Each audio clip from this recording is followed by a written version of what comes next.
আমি আজকে যেটা বলবো সেটা হচ্ছে 25শে মার্চ 1971 সনে অষ্টম বেঙ্গলের যে দায়িত্ব, অষ্টম বেঙ্গল যে কাজ করেছে সেই সম্বন্ধেই আমি বিশেষ করে বলবো। আমরা এই ইস্ট বেঙ্গল সবচেয়ে কনিষ্ঠতম ব্যাটালিয়ন ছিল পাকিস্তান আর্মির, এবং সেটা লোকেশন ছিল নাসিরাবাদ হাউজিং সোসাইটি চট্টগ্রামে। তখনও সিডিএ মার্কেটটা হয়নি, ওই মার্কেটে তাদেরকে হাউস করা হয় এবং ওখানে রাখা হয়েছিল অর্গানাইজ করতে, এবং সেটা পাকিস্তানের খাইরিয়া ক্যান্টনমেন্টে পাঠাবে, কারণ চট্টগ্রাম ক্যান্টনমেন্টে কোনো জায়গা ছিল না। তো ওখানে কতিপয় অফিসার, আমরা বোধহয় 7-8 অফিসার পোস্টিং করা হয়েছিল, বিভিন্ন ইউনিট থেকে আনা হলো, ফার্স্ট বেঙ্গল থেকে, সেকেন্ড বেঙ্গল থেকে, এরকম করে।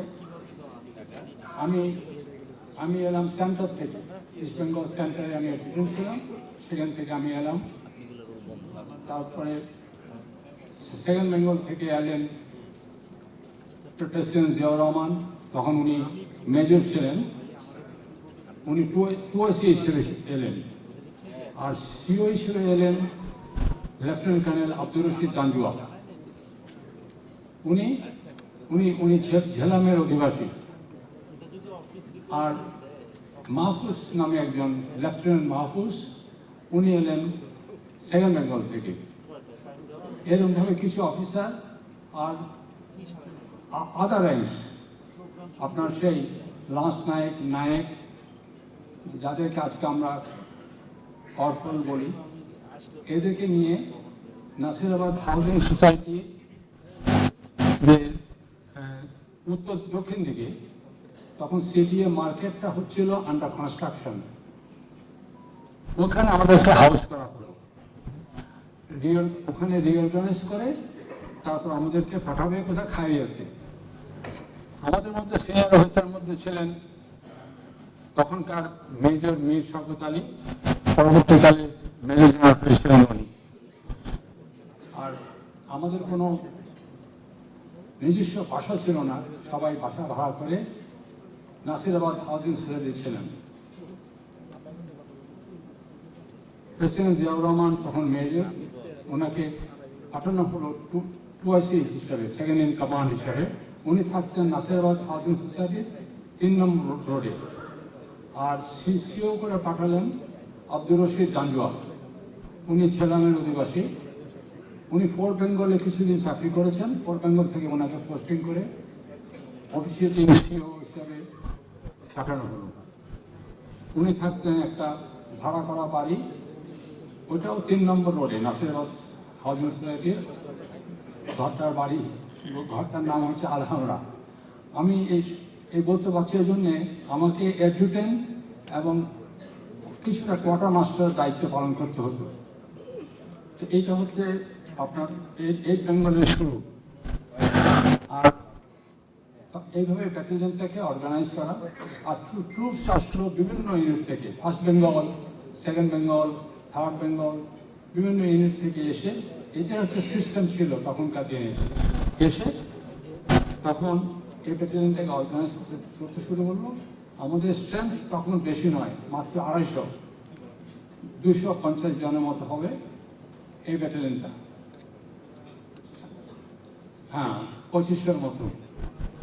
এখন এই ব্যাটালিয়নটাকে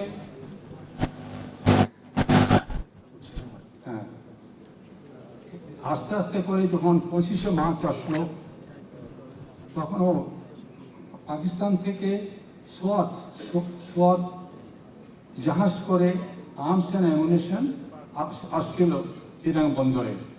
এখন এইসব আর্মস অ্যান্ড অ্যামুনিশনগুলিকে খালাস করতে হবে, করার জন্য এই বেঙ্গলকে দায়িত্ব দেওয়া হয়েছিল। এখন এইসব আর্মস অ্যান্ড অ্যামুনিশন আনলোডিং করার জন্য এই বেঙ্গলকে দায়িত্ব দেওয়া হলো। এই বেঙ্গল থেকে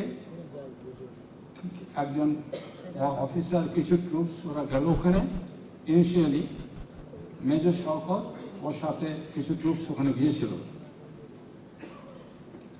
পোর্ট এলাকাতে। তারপরে আস্তে আস্তে করে আমাদের সিও আব্দুল রশিদ জাঞ্জুয়া বললেন যে 25শে মার্চ রাত্রে উনি বললেন যে তারপর বলে মেজর জিয়া যাবে আর্মস কালেকশন ওখান থেকে নিয়ে আসতে। আমাদের কাছে কোনো গাড়ি ছিল না, নেভির থেকে 2টা ট্রাক আসলো, নেভির ওই 2 ট্রাকে করে আর্মস অ্যান্ড অ্যামুনিশন করে নিয়ে আসা হবে। ওই ট্রাকে করে এখন এগুলি এনে ওই সিডিএ মার্কেটটা, এখন বেশি সিডিএ মার্কেটটা ওটা রীতিমতো বাজার মার্কেট হয়ে গেছে, খালি ছিল। এরপরে ওখানে নিয়ে আসার জন্য দায়িত্ব দেওয়া হলো ওভারঅল মেজর জিয়াউর রহমানকে। উনি সুপারভাইজ করবেন না, নিজে ইনভলভ করে না হয়ে। যাই হোক, তো ওখানে গিয়ে দিনের বেলায়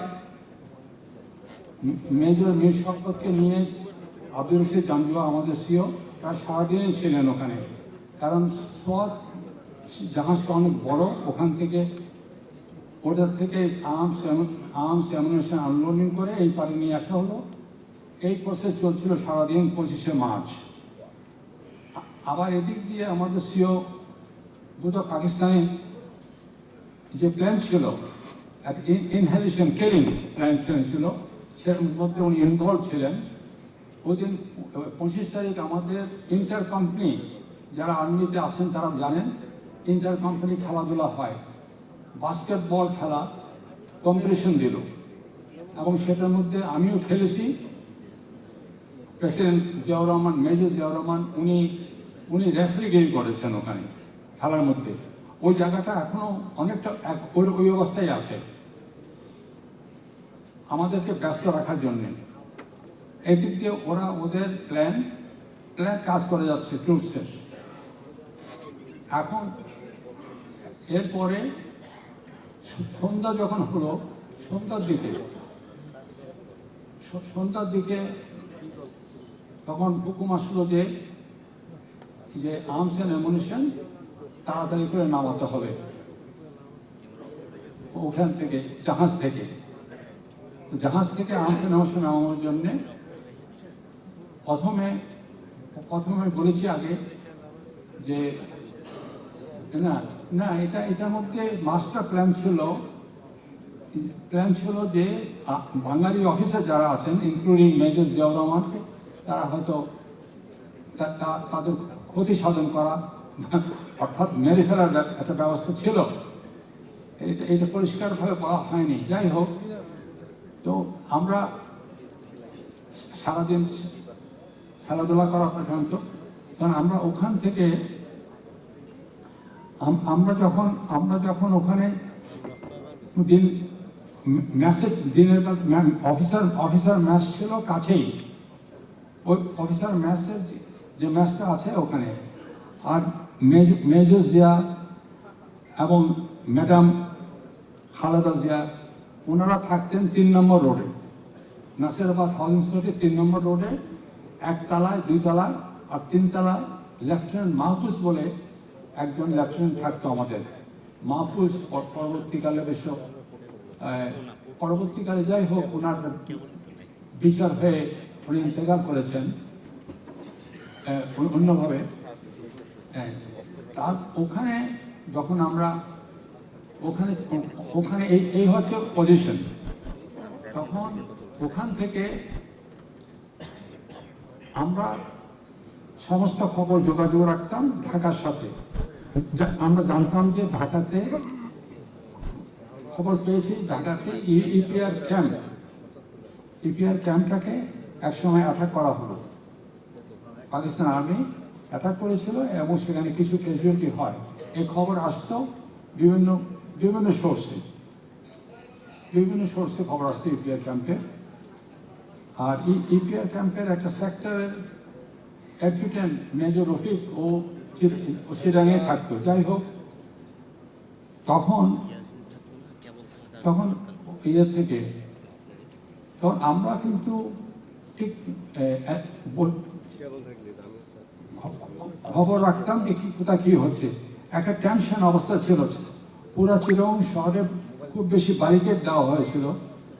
জনসাধারণ আপনার ব্যারিকেড দিয়ে গাড়ি ঘোড়া মুভমেন্টের খুব ছিল, রেস্ট্রিক্ট ছিল। আর আমরা ঘুরে ফিরে লিডার মেজর জিয়াউর রহমানকে জিজ্ঞেস করতাম কি করবো, কি হবে। উনি শুনতেন সব কিছু, কিন্তু খুব বেশি বলতেন কিছু না। উনি জানতেন কি হবে, উনি জানতেন কিছু একটা হচ্ছে, আমাদেরকে সাবধানে চলতে বলতেন, কিছু কিছু খবর দিতেন। এরপরে যখন সন্ধ্যার দিকে আসলো, তখন আমাদের সিও আব্দুল রশিদ জাঞ্জুয়া ইয়েকে পাঠালেন, এই আমাদের নেভি থেকে যে ট্রাকস আসলো, ওই ট্রাকে করে উনি পাঠালেন ইয়েকে। উনি ওই ট্রাকে করে জাহাজ জিয়াকে এবং কিছু ট্রুপস দিয়ে পোর্টে পাঠাবেন, যে সোয়াত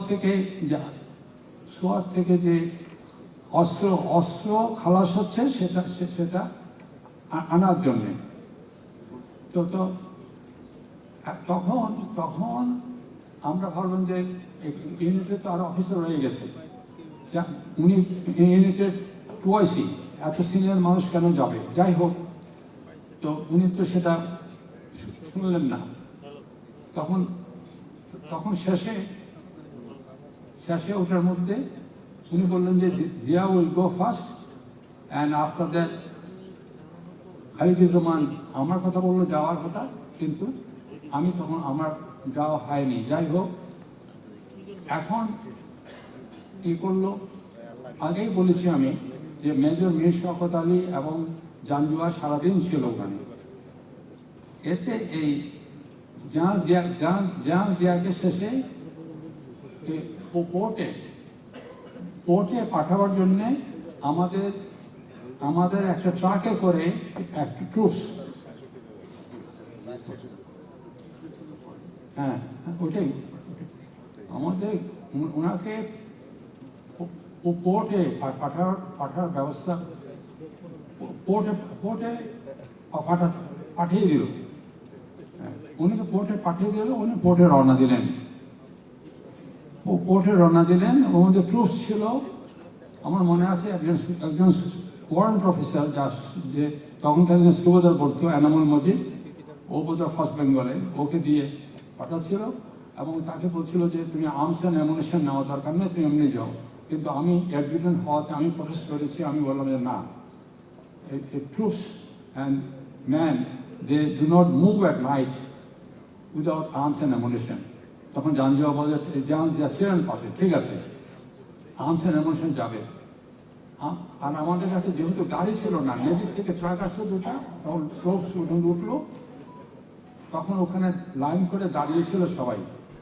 জাহাঙ্গীর আসলেন, এসে ওনাকে যেতে বললো। তখন জাহাঙ্গীর বললেন যে ঠিক আছে,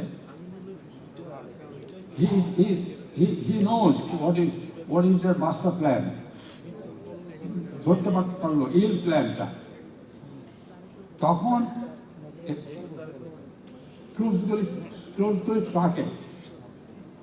ট্রুপসগুলি ট্রাকে করে উনি রওনা দেবেন, এক ট্রাক রওনা দেবেন। ওনার চট্টগ্রাম যারা জানেন তার বলো, এটা হচ্ছে ইয়ে দিয়ে ওই চট্টগ্রামের আপনি যেখানে চট্টগ্রাম ক্লাব আছে, ক্লাবের পাশ দিয়ে, হ্যাঁ এখানে, আচ্ছা ঠিক আছে, ওকে, চট্টগ্রাম ক্লাব দিয়ে ওদের যাওয়ার কথা। তখন উনি গিয়ে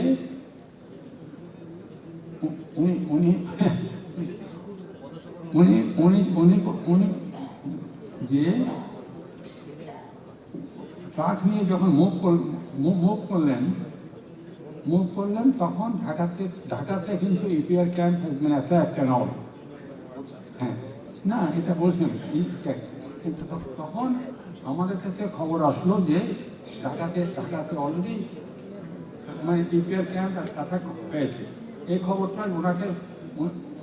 উনি যখন যান এখান থেকে, তখন উনি যাওয়ার সময় আমাদের বলেছিলেন যে তোমরা যদি কিছু শুনো, বিশেষ করে আমাকে, আমি এডমিটেন্ট ছিলেন, যদি কিছু শুনো আমাকে জানিও।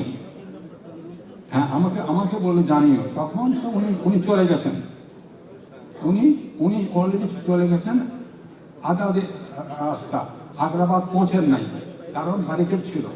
তখন আমি একটা পিক নিয়ে, আমার মনে আছে, একটা পিক আর 2-3 জন ট্রুপস নিয়ে খুব জোরে গেলাম। তো আগ্রাবাদ ব্রিজটা যে আছে, সে ব্রিজটা তখন ভাঙা, ওর পাশ দিয়ে রেলওয়ে ট্র্যাক, ওটা ভাঙা, ওটা দিয়ে যাওয়া আসা করতো।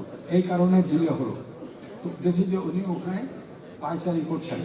তখন ওনাকে আমি, এটা ওনার একটা মেমোয়ারের মধ্যে লেখা আছে, ওনাকে পাশে ধরে আমি বললাম, স্যার ঢাকাতে ফায়ারিং স্টার্টেড, এরকম, this is time that you may like to take a decision. উনি বলেছে, in that case we do not go and we revolt and show our allegiance to the government of Bangladesh. এই বলে আমাকে বলেছেন, তুমি আগে যাও, আমরা সবাই ফিরে আসবো। এখান থেকে শুরু হয়ে তারপরে আমরা রেডি ছিলাম।